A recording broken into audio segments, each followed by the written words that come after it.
मैं हूं ज्योति और आप देख रहे हैं रेडियो कनपुरिया। आज बात करेंगे गणतंत्र दिवस की। जी हाँ, 26 जनवरी वो तारीख जब हमारा भारत में लोकतंत्र ने पहली बार जन्म लिया था, जिसने इससे पहले न जाने कितने लोगों ने कुर्बानियां दी होंगी, बलिदान और भारत माता के वीर सपूतों को अपने अमूल्य प्राण न्यौछावर करते देखा होगा। इसी दिन हमारा संविधान भी तैयार हुआ था, वो संविधान जिसकी शपथ लेकर देश की अदालतें फैसला लेती हैं। आज से 75 साल पहले 26 जनवरी 1950 को इसे गणतंत्र दिवस के रूप में चुना गया।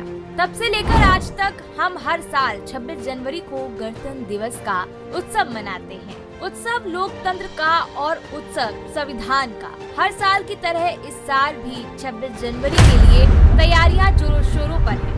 इस बार का गणतंत्र दिवस कई मायने में खास भी होगा, जिसके बारे में आपको आगे बताएंगे। लेकिन इससे पहले क्या आपको पता है कि गणतंत्र दिवस के लिए 26 जनवरी को ही क्यों चुना गया? दिमाग पर ज्यादा जोर मत डालिए, हम इसका जवाब देते हैं। भारत हर साल 26 जनवरी को ही गणतंत्र दिवस मनाता है, लेकिन वजह संविधान के अलावा भी कुछ है।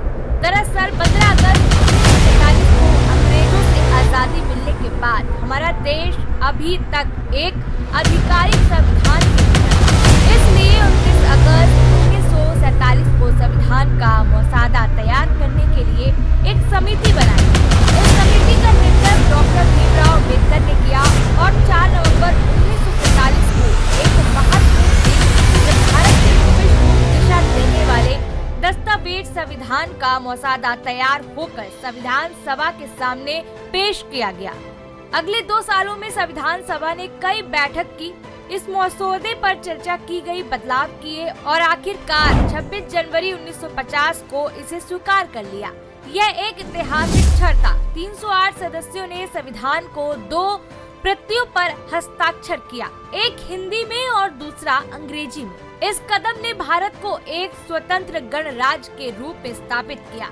अंग्रेजों के औपनिवेशिक शासन कानून 1935 की जगह अब भारत का अपना संविधान देश का मुख्य कानूनी दस्तावेज बन चुका था।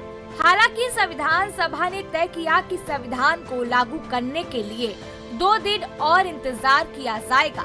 अगले 2 दिनों में ही 26 जनवरी 1950 को भारतीय संविधान लागू हुआ और इसी के साथ भारत एक लोकतांत्रिक गणराज्य के रूप में पूरी तरह से स्वतंत्र हो गया।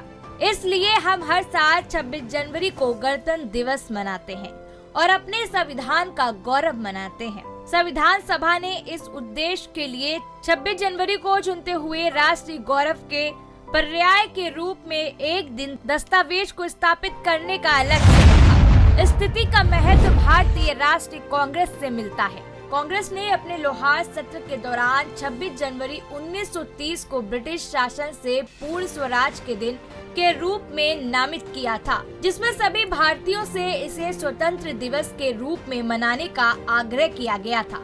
INC का निर्णय भारत को ब्रिटिश साम्राज्य के प्रभाव में एक स्वतंत्र देश के रूप में अधिराज्य का दर्जा देने के ब्रिटिश प्रस्ताव की प्रतिक्रिया थी। इस सत्र के दौरान पहली बार तिरंगा फहराया गया था। 20 साल बाद 26 जनवरी को ही देश का संविधान बनकर तैयार हुआ और तब से देश इस दिन को गणतंत्र दिवस के रूप में मनाता है। मैं थी ज्योति और आप देख रहे थे रेडियो कनपुरिया। वीडियो अच्छी लगी हो, जानकारी मिली हो तो जल्दी से लाइक कर दीजिए, सब्सक्राइब कर दीजिए, बेल आइकन प्रेस कर दीजिए ताकि ऐसी वीडियो आप मिस न कर दें। रेडियो कनपुरिया।